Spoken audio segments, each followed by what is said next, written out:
Week 10, we are getting started into a new week, and we are also starting into a new unit. We're getting into our culture unit now. So culture, as I'm hopefully discussed in class, culture, it will be our chapters 4, 5, and 6. Chapter 4, which you were supposed to have finished reading this week, is all about culture. Chapter 5 then hits on one of the big building blocks of culture, and that's what you're going to start reading this week, language. And then Chapter 6 will be all about religion, and we'll take our next big unit test after we've covered all 3 of those chapters. So that's kind of where we're headed right now. We have an interesting week this week because we have very short classes. You'll be testing one day that you're at school.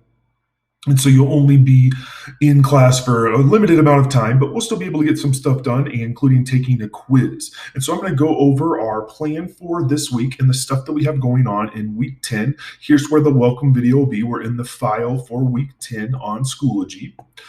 This week, the big thing we're going to do in class is that General Geographic Features quiz.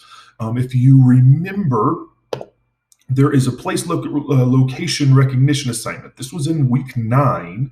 And so you can go back to the week 9 folder, and it lays out a series of map quizzes that we're going to take over the next coming weeks. The first quiz we're going to take this coming week is going to be on General Geographic Features. The assignment listed right here goes through and lists all the features that you need to know. And then this presentation that's put together right here, this was again in week 9. This goes through and I show you where each of these features are found. And then you can map those and put those onto a blank world map. It had been my intention to pass blank world maps out to you guys every class period last week. I know there were some classes where I forgot to do that, so I apologize about that.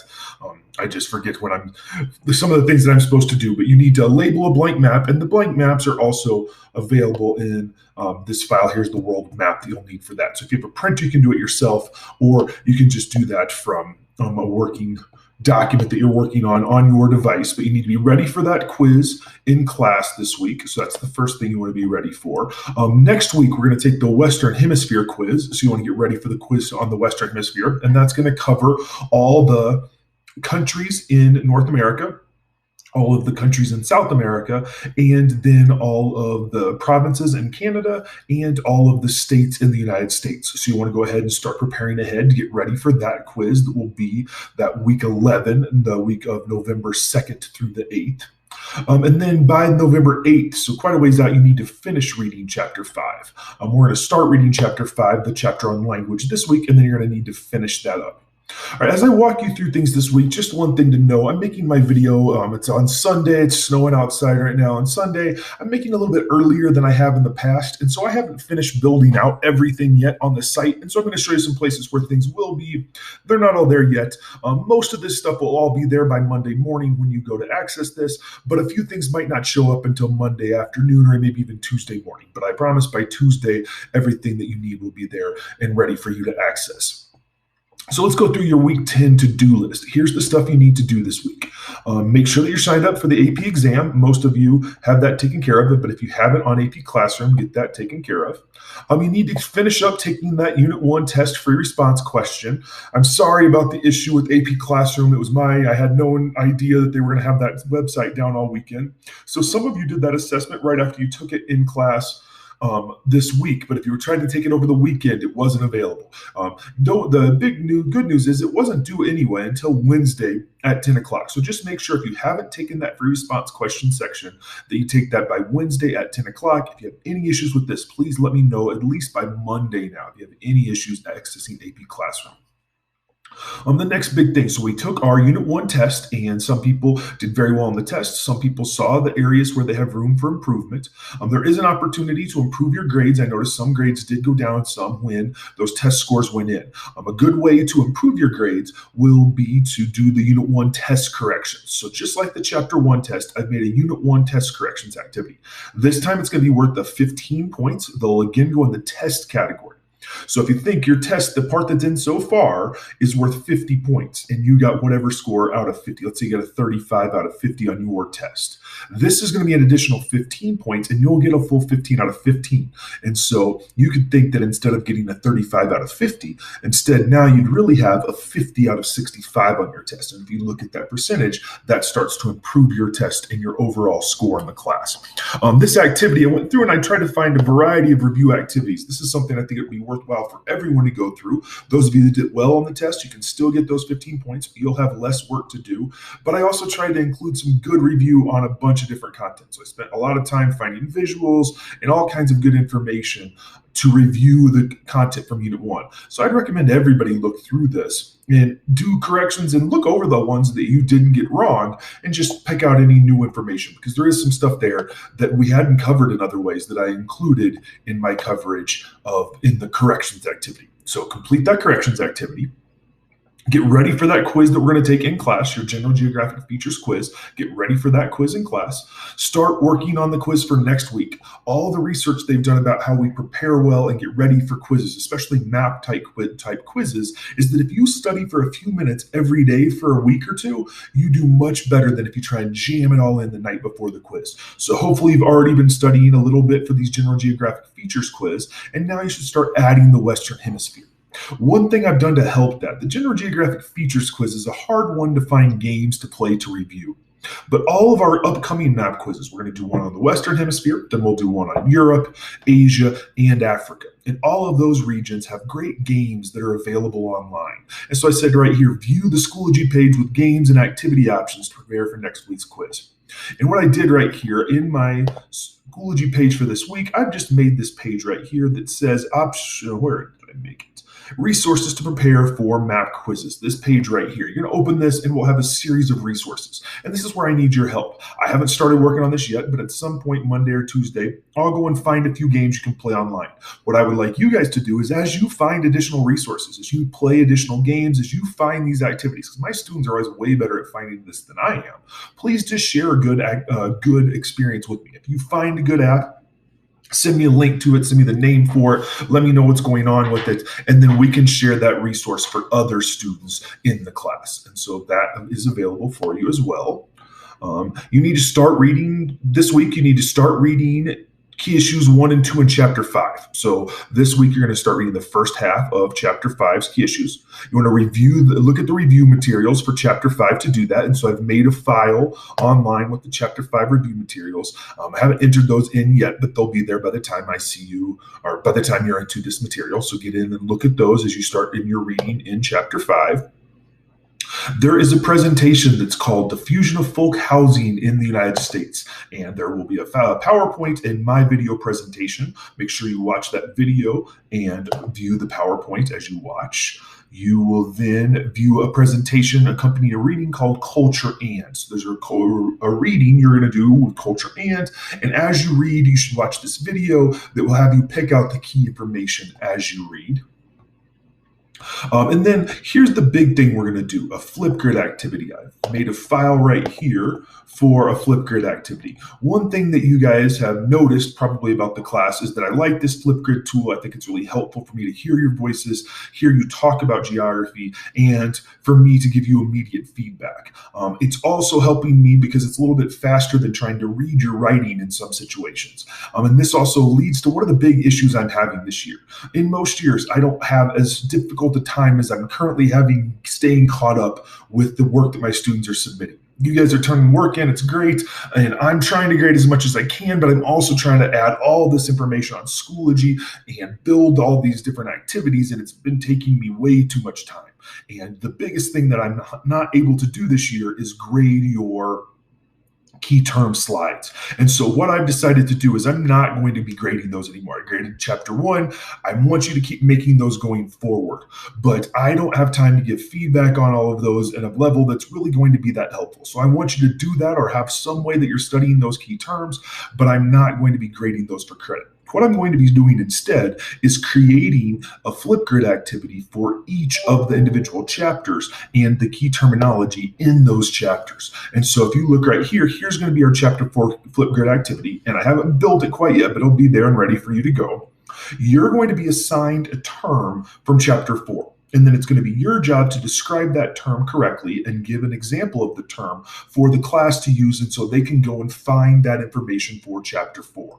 And each student is going to get a different term.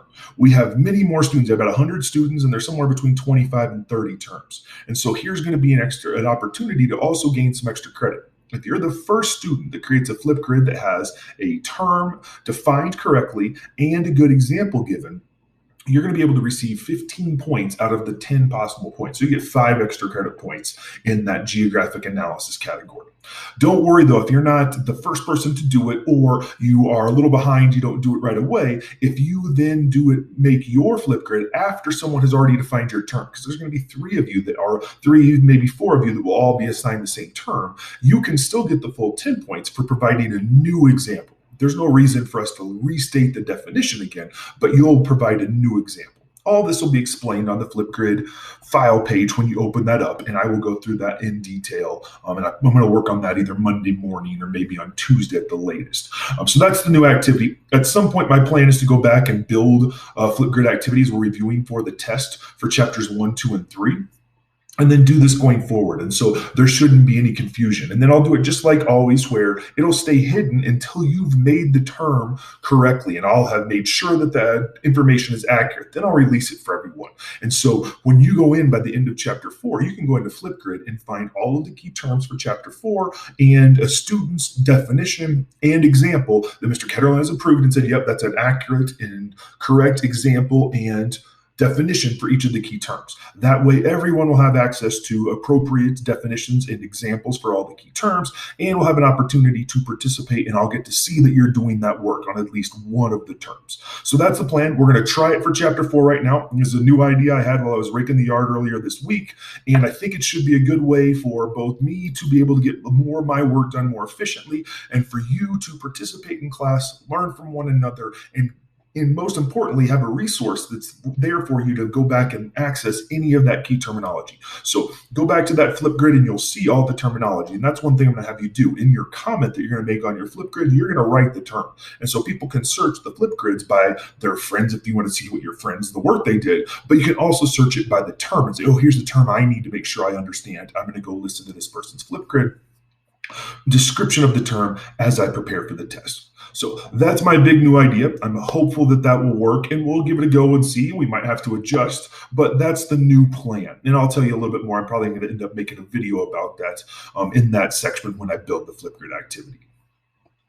The final thing here, I had those study strategy videos. I made those available last week. If you are interested in completing those strategy videos, make sure you let me know. All right, so if you look at this, there's a ton of stuff that I'm having to do this week. This is everything we had. And this is where the issues of this year come up, because we are running behind where we need to be if we're going to finish by the end of the year. And I would not be assigning all this work if I wasn't wanting you all to get ready for the AP test. And AP hasn't removed any content. So what I've made down below is an additional list. There are 4 additional activities that I've always done in the past with my students. And this is how I cover in more depth the content of culture. You guys can cover this by reading in the textbook, by watching the videos from AP, or by doing these activities. And so what I've decided to do is make these available as assignments. And so you'll find all 4 of these: Diffusion of Folk and Popular Culture, The Other Side of Folk Culture, Indigenous Peoples Reading Activity, and the Culture and Gender Activity. You'll find all 4 of these available as assignments in the Schoology file that you'll see right here, optional cultural activities that can be completed for credit. And that's the key aspect. If you have time, if you're not running behind, if you get those corrections done quickly, and you want to make sure you cover every aspect of culture that I used to cover in the past, and you want all of those points that will be associated with that, you can do all 4 of these assignments for credit.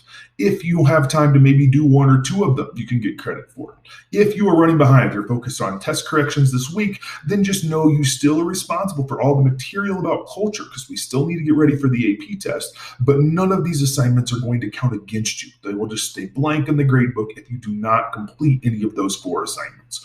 So that's an opportunity that's out there for you. This is the best way I can think of it, where I can still provide the full learning experience for those of you that are caught up and ready to go. Those of you that are running behind, these are the things that I think are not less important, but not necessarily critical for you to cover and still be ready for the AP test on the Unit 2 on culture, and then eventually our AP test in May. So that's the opportunity. There will be points available if you do the work. If you choose not to, it won't hurt against you, but I would still review the content in some way, or watch the videos from AP that are available about culture. Make sure you read the textbook, et cetera, to cover all of this content.